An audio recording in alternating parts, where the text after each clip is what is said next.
సేవల్లో సంతృప్తి ఇవన్నీ ఉంటాయి అధ్యక్ష. కానీ నిధులతో పాటు హ్యూమన్ ఇంటర్వెన్షన్ ఎక్కువ కలిగిన శాఖ ఆరోగ్య శాఖ. ఏ రోగైనా సరే డాక్టర్లు కలిసేలోపు ట్రీట్మెంట్ చేసేలోపు అక్కడ ఉన్న సిబ్బంది యొక్క ప్రవర్తన బట్టే నాకు బాగానే ఉంది, బాగుంటుంది అన్న భావన రాగలుగుతుంది అధ్యక్ష. కానీ నాకు అర్థమవుతా ఉంది ఏంటంటే రాజమహేంద్రవరం చాలా ప్రాముఖ్యత కలిగినది హాస్పిటల్, చాలా పెద్దది, రోజు 1000 మంది ఓపీ చేసే హాస్పిటల్. సిబ్బంది గత 5 సంవత్సరాలు చాలా నిర్లక్ష్యంగా ఉన్నారు, పట్టించుకునే పరిస్థితులు లేవు. వ్యవస్థ అంతా కూడా అస్తవ్యస్తం అయిపోయింది అధ్యక్ష. దీనికోసమని ఎవ్రీ 15 days హాస్పిటల్కి వెళ్ళి వెరిఫై చేస్తూ ఉంటే, వాస్తవాలు చూస్తూ ఉంటే మనకే చాలా బాధగా ఉంది. గౌరవ మంత్రి గారు ఇప్పటికే ఒకసారి సమీక్ష చేశారు. సమీక్ష చేయడం వల్ల గత 5 సంవత్సరాలు జరిగిన నష్టాన్ని 5 నెలల్లో చాలా మట్టుకు సరి చేయగలిగాం. ఇంకా చేయాల్సిన అవసరం ఉంది.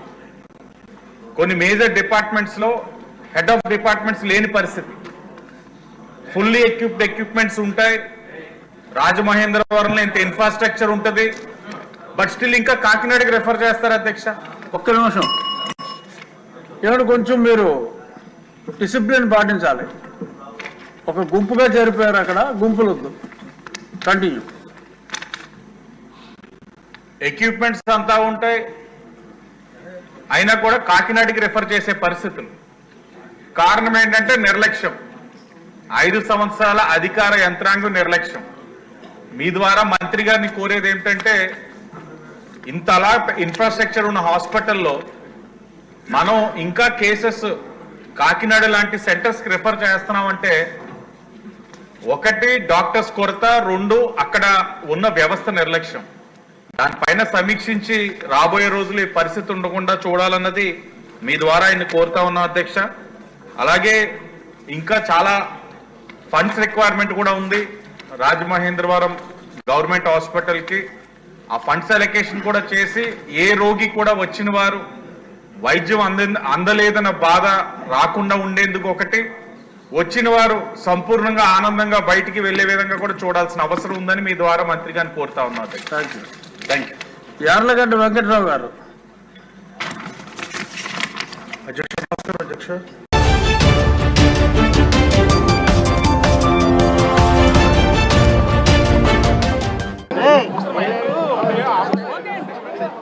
ఓం నమ శివాయ.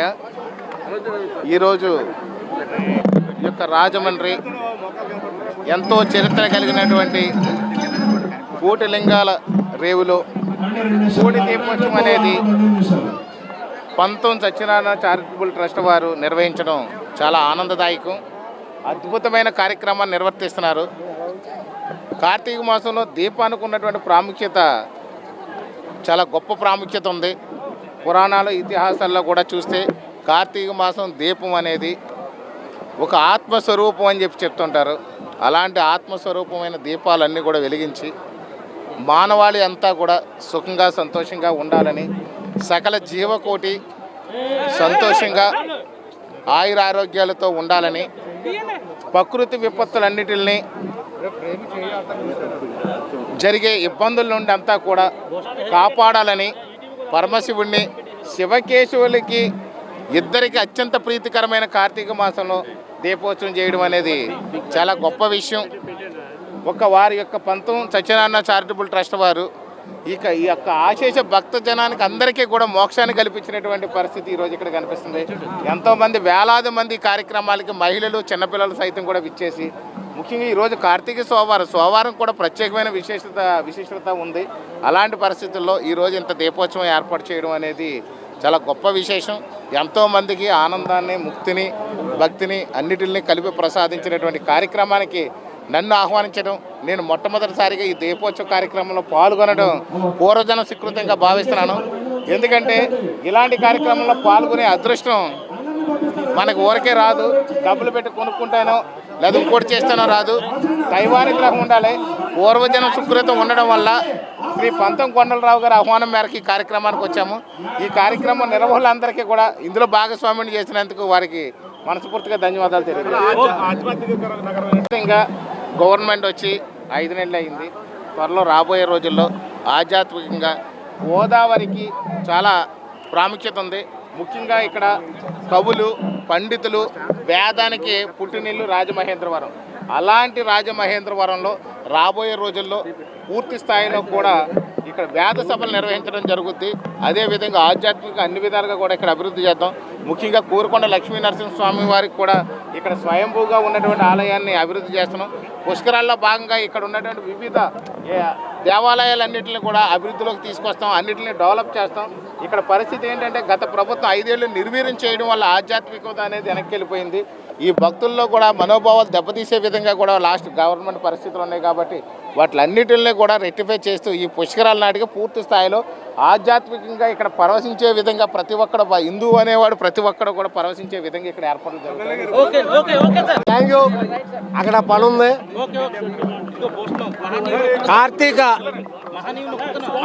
కార్తీక లక్ష దీపోత్సవం 12వ సంవత్సరం చేయడం జరుగుతుంది. పంతం సత్యనారాయణ చారిటబుల్ ట్రస్ట్ తరఫున, అంటే ఉమా కోట్లింగేశ్వర స్వామి, సీతారామ స్వామి మరియు పంతం సత్యనారాయణ చారిటబుల్ ట్రస్ట్ ఈ 2 ఆధ్వర్యాల్లోనూ జరుగుతూ ఉంది. ఇది ఎప్పుడు కూడా పంతం సత్యనారాయణ చారిటబుల్ ట్రస్ట్ ఇది 12వ సంవత్సరం ప్రారంభించి లక్ష దీపోత్సవానికి వేలాదిగా భక్తులు రావటం, వేదనాదం, అలాగే శివనామ స్మరణ, అలాగే కల్చరల్ ప్రోగ్రామ్స్, అలాగే మన యొక్క సంస్కృతి సాంప్రదాయాల్ని ముందుకు తీసుకెళ్లాలనేటువంటి భావనతో మతాలు, అంటే అది క్రిస్మస్ చేస్తాం, రంజాన్ చేస్తాం, కానీ లక్ష దీపోత్సవ కార్యక్రమం చాలా గ్రాండ్గా జరుగుతూ ఉంటుంది. దానికి ఆ పరమేశ్వరుని యొక్క కృప, ఆయన యొక్క చల్లని దీవుని వల్ల ఇంత చక్కటి కార్యక్రమాన్ని ఎప్పుడు చేయడం జరుగుతుంది. దానికి మిత్రుల సహకారం, దాతల సహకారం ఉంది. వారందరూ కూడా కృతజ్ఞతలు తెలియజేసుకుంటూ, మరి మీడియా ఎప్పుడు కూడా మా వెన్నంటి నుండి మాకు సహకరిస్తున్నందుకు వారికి ధన్యవాదాలు తెలియజేస్తున్నాను. ఇది 12వ సంవత్సరం. ఇటువంటి యాక్టివిటీలు నేను ప్రతి సంవత్సరం 9 చేస్తున్నాను. మూగజీవాల సంరక్షణ కానీ, పర్యావరణ పరిరక్షణ కానీ, తర్వాత మూగజీవాల వాటర్ ఏర్పాటు చేయడం కానీ, కరోనా సమయంలో కానీ, సంక్రాంతి సంబరాలు కానీ, ఇటువంటి అన్నీ కూడా ప్రతి సంవత్సరం ఒక్క సంవత్సరం కూడా మిస్ అవ్వకుండా 12 సంవత్సరాలు చేయడం జరుగుతుంది. దానికి మిత్రుల సహకారం, దేవుని ఆశీస్సులు, మీ సహకారం. Thank you very much. ఓం నమః శివాయ. మహేంద్రవరము కోటిలింగాల ఘాట్ దగ్గర మరి కోటి దీపాలంకరణ ఇక్కడ ప్రారంభించడం జరిగింది. రాజమహేంద్రవరం అనగానే దక్షిణ కాశీగా పేరుగాంచింది. మరి ఇక్కడ ఎంతోమంది పెద్దలు, పిల్లలు, మహిళలు అందరూ కూడా పెద్ద ఎత్తున వేల సంఖ్యలో ఇక్కడ తరలి వచ్చి కోటి దీపాలని అలంకరించడం జరిగింది. ఆ సదాశివుడి యొక్క ఆశీస్సులు ప్రజలందరిపైన ఉండాలని మనస్ఫూర్తిగా కోరుకుంటూ, మరి కార్తీక మాసము, కార్తీక సోమవారము, మరి నిన్ననే కార్తీక పౌర్ణమి కూడా అయింది కాబట్టి ఎంతో పర్వదినము ఈ రోజున. మరి వేలాది సంఖ్యలో భక్తులందరూ కూడా వివిధ ప్రాంతాల నుంచి ఇక్కడికి వచ్చి తరలి వచ్చి గోదావరి స్నానం ఆచరించి ఎంతో భక్తి శ్రద్ధలతో మరి సదాశివుడి యొక్క ఆశీస్సులు తీసుకుంటున్నారు. ప్రజలందరిపైన ఆ పరమశివుడి యొక్క ఆశీస్సులు ఉండాలని మనస్ఫూర్తిగా కోరుకుంటూ అందరికీ ధన్యవాదాలు.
మా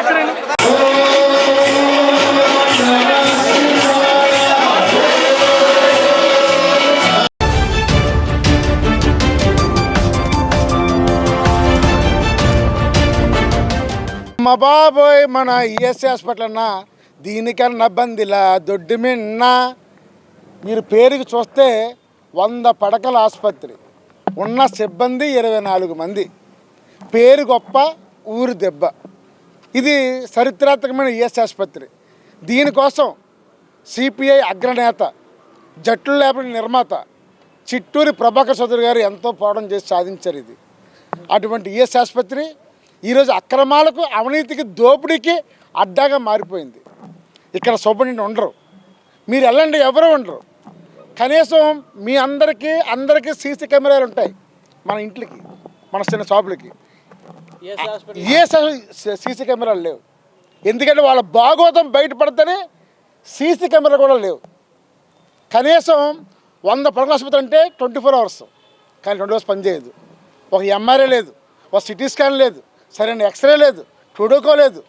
దేనికండి ఈ వచ్చిన డబ్బులు దేని తినేస్తున్నారు? కార్మికులు సొమ్ము.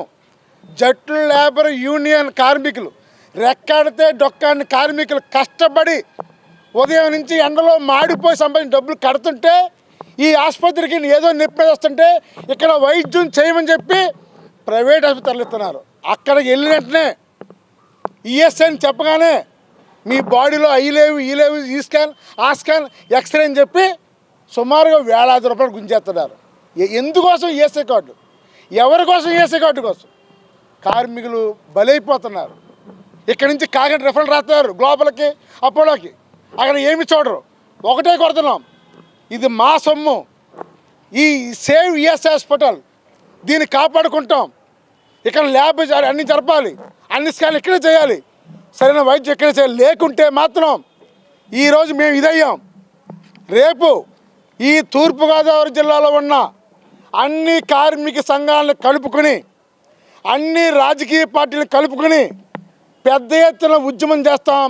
ఆ ఉద్యమానికి మీరే బాధ్యత వహిస్తారని కోరుతూ, విజయవాడలో ఉన్న డైరెక్టర్ గారు, ప్రిన్సిపల్ సెక్రటరీ గారు తక్షణమే స్పందించి 300 మందికి తగ్గట్టుగా ఉన్న 150 ఈ ఆసుపత్రి సిబ్బందిని, డాక్టర్స్, పారామెడికల్స్, స్టాఫ్, నర్సు, ల్యాబ్లో చివరికి సెక్యూరిటీ సగం లేరు, వాళ్ళని కూడా నియమించాలని కోరుతూ ధర్నా పెడుతున్నాం. ఎప్పటికైనా ప్రభుత్వం దిగి వచ్చి వెంటనే న్యాయం చేయాలని కోరుతూ మా కోండ్రపు రాంబాబు గారు ఏడు జిల్లా కన్నారు మాడతారు. కొన్ని సంవత్సరాలుగా మన రాజమండ్రి ఈఎస్ఐ హాస్పిటల్లో చాలా అవినీతి భాగోతం జరుగుతూ ఉన్నది ఇక్కడ. ఎందుకంటే ఉభయ తూర్పుగోదావరి జిల్లాలకి, పశ్చిమ గోదావరి జిల్లా, ఇటు తూర్పుగోదావరి జిల్లాలోనే ఎంతమంది కార్మిక శక్తి ఉన్నారో, కార్మికులు సుమారు 22,000 మంది కుటుంబాలు ఈ హాస్పిటల్లో వైద్యం సౌకర్యం పొందే విధంగా అందులో సభ్యత్వం పొందున్నారు. అటువంటి హాస్పిటల్లోనే సరైన వైద్యం జరగక, సరైన ఎక్స్రేలు లేక, పరికరాలు లేక, కనీసం రక్త పరీక్ష కూడా ఇక్కడ చేయరు. ఇంత పెద్ద హాస్పిటల్ పేరుకు చెప్పుకోవడానికి ఏ కార్మికుడైనా ఇక్కడికి వచ్చి కంప్లైంట్ మీద వచ్చి ఇక్కడ డాక్టర్ని సంప్రదిందామంటే ఒక డాక్టర్ కూడా డ్యూటీలో ఉండరు. లక్షల జీతాలు తీసుకుంటున్నారు, లక్షల పైబడి జీతాలు తీసుకుంటున్నారు. కానీ ఏ ఒక్కరోజు ఇక్కడ మన డ్యూటీలు చేసినట్టు ఏ డాక్టర్ కూడా అక్కడ అందుబాటులో ఉండరు. అనేక రకాల జబ్బులతో వస్తున్నారు కార్మికులు. వచ్చిన కార్మికుడికి ఇక్కడ సరైన వైద్యం అందించక, సరైన సమాధానం చెప్పక, వీళ్ళు ఏమంటే ఒక ఏదో వాళ్ళ దగ్గర ఉన్న మందులు అది ఏదో సీటు మీద రాసి ఇచ్చేసి అవి తీసుకొని పోయి వేసుకోమని చెప్తున్నారు. ఆ మందులు వేసుకుంటే ఒకదానికి ఉన్న జబ్బు పోగా లేని జబ్బు ఎంటర్ అవుతుంది. అటువంటి మెడికల్ మాఫియా ఈ ఈఎస్ఐ హాస్పిటల్ రాజమండ్రిలో జరుగుతుంది. ఇది గత కొన్నాళ్ళుగా జరుగుతుంది. గతంలో కూడా మేము ఎన్నోసార్లు ఇక్కడ ధర్నాలు చేసాం. ఎందుకంటే కార్మికులకు న్యాయమైన వైద్యం జరగాలి. ఎందుకంటే పొద్దున్నేసి కష్టపడి కార్మికుడు జీతంలో డబ్బులతో మేము ఇక్కడ డబ్బులు కడుతున్నాం. సుమారు ఈ రాజమండ్రి జట్ల సంఘం తరపు నుంచే 1,500 మంది పైబడి ప్రతి నెల 200 రూపాయలు ఇక్కడ సభ్యత్వం కడుతున్నాం ఈఎస్ఐ హాస్పిటల్. అలాంటప్పుడు మాకు మెరుగైన వైద్యం అందించాలి కదా, అది గవర్నమెంట్ బాధ్యత. ఈ హాస్పిటల్ ఏం జరుగుతుంది అనేది చూడాలి కదా. పైన యంత్రాంగం కానీ, ప్రజాప్రతినిధులు కానీ, వీళ్ళందరూ చూడాలి కదా. ఇక్కడ హాస్పిటల్ పరిస్థితి పరీక్షించాలి కదా. మొత్తం కింద నుంచి పై దాకా అంతా అవినీతే. ఇక్కడ ఈ హాస్పిటల్లో జరుగుతున్నది కింద నుంచి పై దాకా అవినీతే. మేమేమో ఇక్కడికి వచ్చి రాస్తే దాన్ని రిపర్ రాస్తారు. రిపర్ రాస్తే ఏ కాకినాడో, భీమవరం, విజయవాడ పోవాలి. అటు ఇటు రానుపోని సాధ్యాలు 100 అవుతున్నాయి. అక్కడికి వెళ్ళిన తర్వాత ఈ ఎక్స్రే తీయాలి, ఈ మెడిసిన్ చేయాలి, దీనికి అదనంగా డబ్బులు అవుతుంది, మీకు ఏం అలాగని మళ్ళీ అక్కడికి వెళ్ళి మా వాళ్ళు ఫోన్ చేస్తే ఇదేంటంటే ఇక్కడ అడిగితే అదే గవర్నమెంట్ నుంచి డబ్బులు రావట్లేదు, అందుకని అదనంగా వసూలు చేస్తున్నారు అలాగని చెప్పి ఈ డాక్టర్లు సమాధానం చెప్తున్నారు. ఇటువంటి సమాధానాలతో కార్మిక లోకం అంతా విసిగిపోయి ఉంది. మేము ఎన్నో తపతపాలకు వచ్చి ఇక్కడ రిఫరెండర్లు ఇచ్చాం. ఇది మెరుగైన వైద్యం, ఎందుకంటే 100 పడకల హాస్పిటల్ 100 కోట్లతో కడుతున్నారు, సెంట్రల్ ఏసీ హాస్పిటల్. ఇలాంటి హాస్పిటల్లో మెరుగైన డాక్టర్లు లేకపోతే ఎందుకు అంత పెట్టి 100 కోట్లు ఖర్చు పెట్టి కట్టడం ఎందుకు? మానుకోవచ్చు కదా. 100 కోట్ల హాస్పిటల్, దాన్ని 100 కోట్ల హాస్పిటల్ కట్టి అంత సెంట్రల్ ఏసీతో కట్టి దానికి సరైన డాక్టర్, ఒక ఆర్థోపెడిక్ ఉంటాడు, ఒక న్యూరాలజీ ఉంటాడు, ఎవరు ఉండరు, ఎవరో ఆర్ఎంపీ ఉంటాడు, లేకపోతే ఒక ఆయన నర్సు ఉంటుంది, వాళ్ళే సీట్లు రాసిచ్చాడు. ఇక్కడ డిస్పెన్సరీ ఉంది, 6 నెలల నుంచి డాక్టర్ లేడు డిస్పెన్సరీలోనే ఒక్క డాక్టర్ లేడు. ఆ ఆయాల దగ్గరికి వెళ్ళి సీటు మన ఆన్లైన్ నమోదు చేసుకోవడం, వాళ్ళు ఇచ్చిన మందులు తీసుకొని పోవడం, ఇటువంటి విధానం జరుగుతుంది. కాబట్టి ఖచ్చితంగా మేము దీన్ని ఎంతవరకైనా సరే ఉద్యమం చేసి దీన్ని అవినీతిని బయటపెట్టి ఇందులో ఉన్న ప్రతి ఒక్కరిని అవినీతి చేసిన వాళ్ళందరినీ సస్పెండ్ చేసే వరకు మేము ఈ ఉద్యమాన్ని కొనసాగిస్తాం. మాకు కార్మికులకి అందరికీ మెరుగైన వైద్యం జరిగే వరకు మేము ఎంతకైనా పోరాడతాం అలాగని చెప్పి మీ మీడియా తరపు నుంచి మేము ప్రభుత్వానికి హెచ్చరిక చేస్తామన్నాం. అలాగే అందించాలి. నా పేరు కె రాంబాబు, ఏఐటీసీ జిల్లా కన్వీనర్.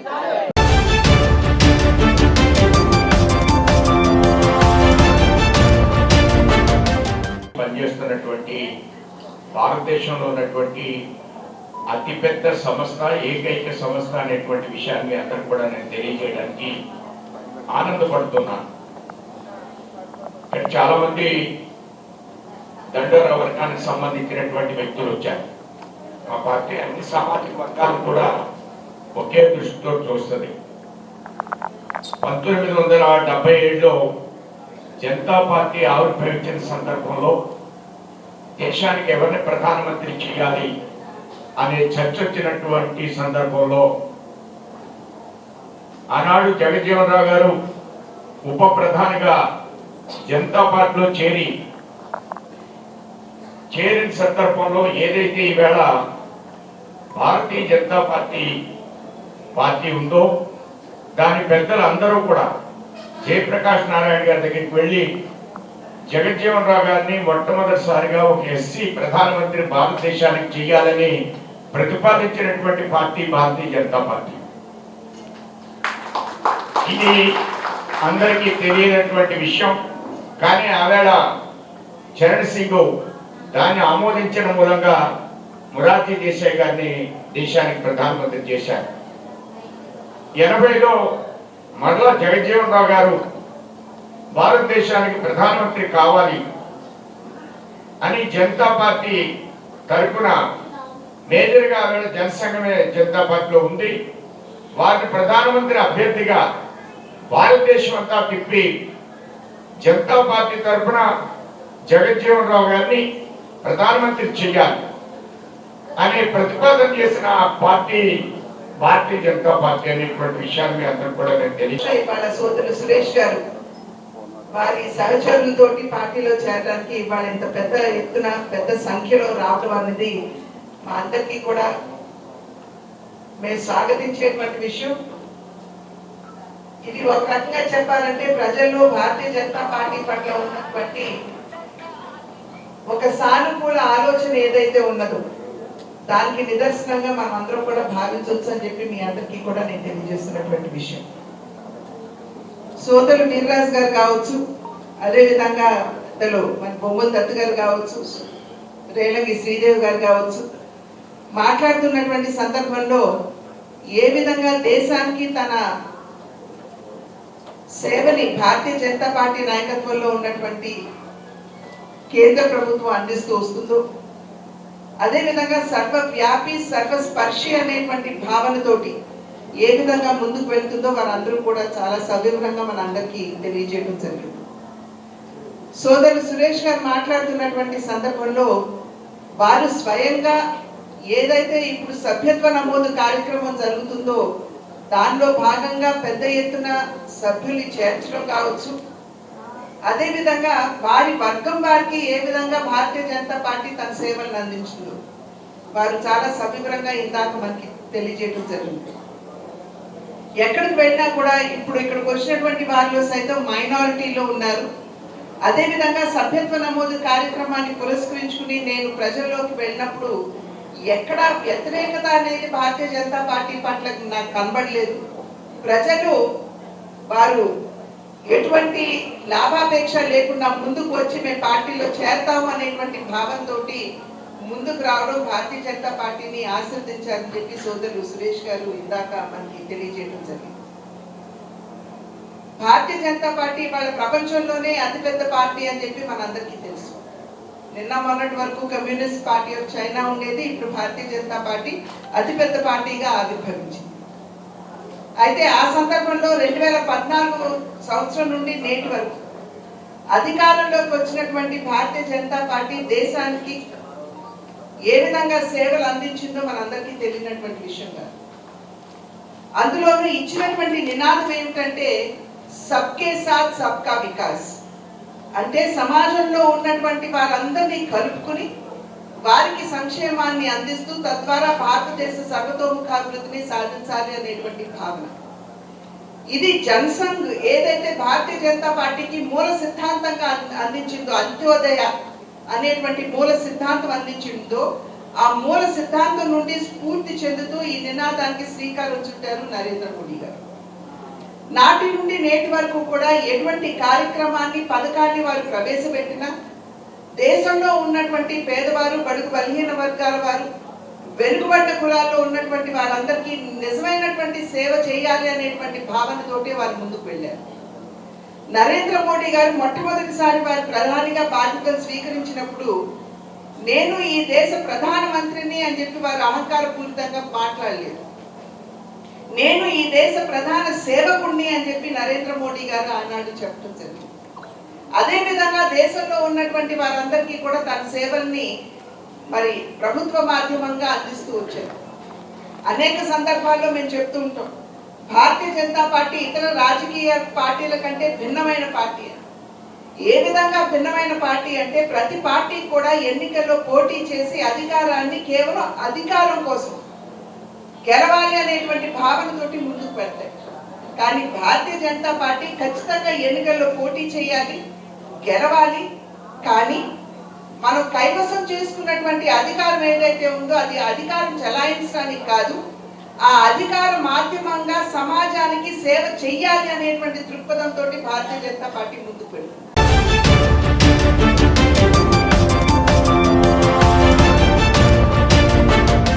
పార్టీ ముఖ్యం, పార్టీ కార్యక్రమాలు ముఖ్యం, పార్టీ తరపు చేసే ఎమ్మెల్యే ఆదేశాలు ముఖ్యం. అలాగే ఈ సభ్యత్వ నమోదు కూడా చాలా ముఖ్యం. ఇచ్చేదంటే సభ్యత్వ నమోదు గురించి డాక్టర్ గారు ఇంకా పెద్దలు కూడా అందరూ వివరిస్తారు. నేను కొంచెం ఆరోగ్య రీత్యా చెప్పలేను, కానీ అవన్నీ డాక్టర్ గారు చెప్తారు. అవన్నీ కార్యక్రమాలు సభ్యత్వ నమోదు చేసుకుంటే ఎంత బెనిఫిట్ ఉంటుంది, ఎంతో విలువ ఉంటుంది. అలాగే మనం అందరూ కూడా లాస్ట్ టైం కూడా బాగా చేసాం.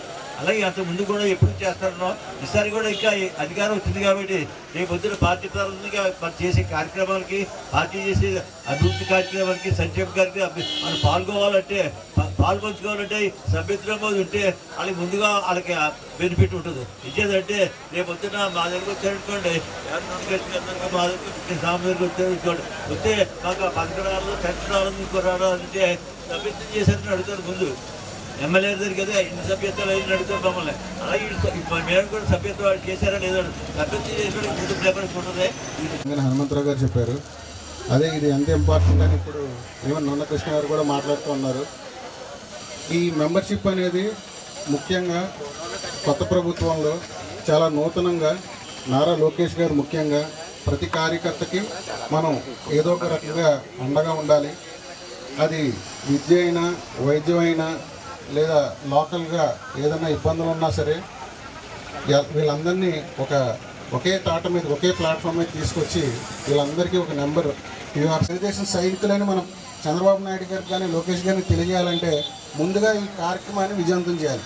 సో డెఫినెట్గా మీరందరూ ఎన్నడూ లేని విధంగా హయ్యెస్ట్ నెంబర్ ఆఫ్ మెంబర్షిప్స్ చేసి మనం పార్టీ కమిటెడ్గా ఉన్నామని మన ఎమ్మెల్యే గారికి, అదేవిధంగా నారా లోకేష్ గారికి, చంద్రబాబు నాయుడు గారికి తెలియజేద్దాం. అందరూ కష్టపడండి. ఇప్పుడు ఇక్కడ మనకంటూ టీం ఉన్నారు, మన కోసం ఇప్పటి నుంచో పనిచేస్తున్న ఐటీడీ సభ్యులు ఉన్నారు, వెంకటేష్ ఉన్నాడు. సో వీళ్ళందరితో ఇక్కడ లోకల్ లీడర్స్, వాలంటీర్స్ని ఆ పద్ధతి ఎలా చేయాలి, ఈ ఎన్రోల్మెంట్ అంటే వాలంటీర్ ఎన్రోల్మెంట్ ఎలా చేయాలి అన్నీ కూడా మీకు వెంకటేష్ గైడ్ చేస్తాడు. సో మీరు మన పార్టీ సభ్యత్వం తీసుకుంటే కేవలం 100 రూపాయలకే 5 లక్షల ప్రమాద బీమా, ఫ్యూచర్లో విద్య, వైద్యం, ఉపాధి ఇవన్నిటికీ కూడా కార్యాచరణలు ఉన్నాయి. సో ఏ పొలిటికల్ పార్టీ కూడా కార్యకర్తకి ఇంత నేరుగా వాళ్ళకి హెల్ప్ చేద్దామనే ఉద్దేశం ఏ పార్టీకి లేదు. కాబట్టి వీళ్ళందరూ ఇప్పుడు మెంబర్షిప్ అయిపోయిన తర్వాత రేపొద్దున ప్రారంభమైపోయే ఆరోగ్య కార్యక్రమాలు కానీ, విద్య వైద్యంలో కానీ అప్పటికప్పుడు మెంబర్షిప్ కావాలంటే రాదు. సో రాంబాబు గారు ఆయనకి ఎప్పటి నుంచో మెంబర్షిప్ ఉంది. ఆయనకి లివర్ ప్రాబ్లం రావడం వల్ల మన తెలుగుదేశం పార్టీ 25 లక్షలు సీఎం రిలీఫ్ కింద శాంక్షన్ చేసింది. అంటే అది జస్ట్ ఆయనకి మెంబర్షిప్ ఉండడం వల్ల. సో మీరందరూ కూడా ఇది అంటే ఏమంటారు, యాక్సిడెంట్స్ అయ్యి మనకేమి చెప్పి రావు, అనారోగ్యం మనకి చెప్పి రాదు. తీసుకుంటే దీనివల్ల బెనిఫిట్ ఉంటుంది, మనకి మన పార్టీకి బెనిఫిట్ ఉంటుంది. సో మీ అందరికీ 5 లక్షలు వస్తుంది ఏదన్నా అయినా సరే. ఇలాంటి హెల్త్ రీత్యా ఆయనకి 25 లక్షలు అంటే తక్కువ కాదండి. ఆయనకి సీఎం రిలీఫ్ ఫండ్ నుంచి అప్రూవ్ అయింది. ప్రస్తుతం ఆయన టెస్టులు జరుగుతున్నాయి. ఆయనకైతే డిసెంబర్లో సర్జరీ కూడా చేస్తారు ఫ్రీగా, 25 లక్షలు ఖర్చు అయ్యే సర్జరీ. సో అందరూ ఇది మనసులో పెట్టుకుని కొంచెం చూసి అందరూ మెంబర్షిప్స్ చేస్తే మీకే ఇది ఉపయోగపడుతుందని నా మనవి. థ్యాంక్స్.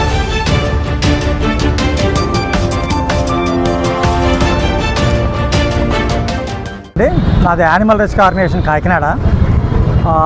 మాకు వచ్చిన సమాచారం మేరకు చుట్టుపక్కల అనధికారికంగా నిర్వహిస్తున్న అక్రమ కబేళాల నుంచి మాంసాన్ని తీసుకొచ్చి ఇక్కడ ఈ తాడితోటలో ఉన్న ఒక భవనంలో ఇల్లీగల్గా ఫ్రీజర్ చేస్తూ అది ఇతర రాష్ట్రాలకు ఎగుమతి చేయడం అనే ఇన్ఫర్మేషన్ వచ్చింది. దీంతో జిల్లా యంత్రాంగానికి తెలియజేయడం జరిగింది. ఇమ్మీడియట్గా పోలీస్ యంత్రాంగం చాలా స్పీడ్గా స్పందించి రావడం జరిగింది. తీరా లోపలికి వెళ్ళి చూసేసరికి 3 టన్నుల పైన మాంసం, గోమాంసం ఉండడం జరిగింది. అయితే దీనికి ఎటువంటి అధికారాలు లేవు. ఎందుకంటే చుట్టుపక్కల నిర్వహిస్తున్న అక్రమ కబేళాలకే ఏ విధమైన లైసెన్సులు లేవు. అక్రమ కబేళాల నుంచి ఈ గోమాంసాన్ని కలెక్ట్ చేసి ఇక్కడ స్టోర్ చేయడం జరుగుతుంది. దీనికి కూడా ఎటువంటి అనుమతులు లేవు. అలాగే ఏదైనా మాంసం వ్యాపారం చేయాలంటే భారత ఆహార భద్రతా సంస్థ నుంచి లైసెన్స్ తీసుకుని ఉండాలి, food safety standard authority of India నుంచి. అలాగే ఇక్కడ ఈ బీఫ్ని ద్వారా వచ్చే వాటర్ని, బ్లడ్ని అంతా కూడా సైడ్ కాలువలోకి వదులుతున్నారు. అది కూడా పర్యావరణానికి ముప్పు. ఇటువంటి యాక్టివిటీస్ ఏం చేయాలని ఆంధ్రప్రదేశ్ పొల్యూషన్ కంట్రోల్ బోర్డు వారు అనుమతి తీసుకొని ఉండాలి. ముఖ్యంగా ఏంటంటే ఇటువంటి వ్యాపారాలు బాగా పెరగడానికి కారణం చుట్టుపక్కల ఉన్న అక్రమ కబేళాలే. ఈ అక్రమ కబేళాలపై ఉక్కుపాదం మోపాల్సిందిగా మేము జిల్లా యంత్రాంగాన్ని కోరుతున్నాం. అలాగే ఈ మాంసాన్ని ఇప్పుడు ఈ గోమాంసాన్ని అంతా కూడా పోలీస్ అధికారులు, రెవెన్యూ అధికారులు, మున్సిపల్ అధికారులు దాన్ని పర్యవేక్షిస్తున్నారు. దీన్ని శాంపిల్స్ తీసుకుని తదుపరి చర్యలు జిల్లా యంత్రాంగం తీసుకుంటాం. ఈ విషయం మీద కలెక్టర్ గారిని కలుస్తామండి, తప్పకుండా కలుస్తాం. కలెక్టర్ గారిని కలుస్తాం. అలాగే జిల్లా ఎస్పీ గారు కూడా చాలా స్పీడ్గా స్పందిస్తున్నారు. కాబట్టి ఈ అక్రమ కబేళాల మీద ఆయన ఆల్రెడీ పోలీస్ యంత్రాంగం ద్వారపూడి, గోకవరం, కోరుకొండ తదితర ఏరియాల్లో రైడింగ్ చేసి మధ్య పట్టుకున్నారు. అయినా కానీ చిన్న చిన్న కబేళాలు ఇంకా మళ్ళీ మొదలవుతున్నాయి. దీనికోసం జిల్లా యంత్రాంగం అలాగే జిల్లా ఎస్పీ గారిని కూడా కలుస్తాం. Thank you. నమస్తే అండి. మధ్యాహ్నం పోలీసుల ఇన్ఫర్మేషన్ ప్రకారం తాడితోట వైఎస్ఆర్ బొమ్మ దగ్గర బ్యాంబే గృహాల పక్కన గోడానికి వచ్చి రైడ్ చేయడం జరిగింది. దరదరగా 2000 కిలోల బీఫ్ ఐడెంటిఫై చేయడం జరిగింది. అంటే ఆవు మాంసం. దాన్ని ప్రిజర్వ్ చేసి పెట్టారు. కిలో ప్యాకెట్లు, 2 కిలోల ప్యాకెట్లు. దాన్ని స్వాధీనం చేసుకున్నాం. ఎంఆర్ఓ గారికి సబ్మిట్ చేసిన తర్వాత మొత్తం మాంసాన్ని స్వాధీనం చేసుకుని డిస్పోజ్ చేస్తామండి. ఈ ల్యాబ్ సంబంధించిన ల్యాబ్కి, ఫారెన్సిక్ ల్యాబ్కి పంపిస్తామండి. విజయవాడ పంపిస్తారు. మా రిపోర్ట్ వేరేగా ఉంటుంది. ల్యాబ్ రిపోర్ట్ వచ్చాక అప్పుడు దాన్ని నిర్ధారణ చేసుకుని మొత్తం డిస్పోజ్ చేస్తాం. చర్యలు తీసుకుంటాం. ఎవరైతే దొరికారో ఆయన మీద చర్యలు తీసుకుంటాం. ఎన్ని నెలల నుంచి జరుగుతుందంటారు? నాకు ఐడియా లేదండి ఎన్ని నెలల నుంచి అన్నది. ఇన్ఫర్మేషన్ వచ్చింది, మాంసం దొరికిందని వచ్చాం. అంటే ఒక నెల రోజుల క్రితం మిత్రుడు సాయిరామ్ తను చెప్పడం జరిగింది ఇలా జరుగుతుందని. కానీ ఇది నా దాంట్లోకి రాదు, హెల్త్ డిపార్ట్మెంట్ వాళ్ళు దాంట్లో చూసుకోవాలి కాబట్టి నేను దీని మీద చేసుకోలేదు. ఇక్కడ నుంచి మేము చూసుకుంటాం. 2000 కిలోలు ఉందండి, 2200 కిలోలు ఉంది మాంసం. ఓకే.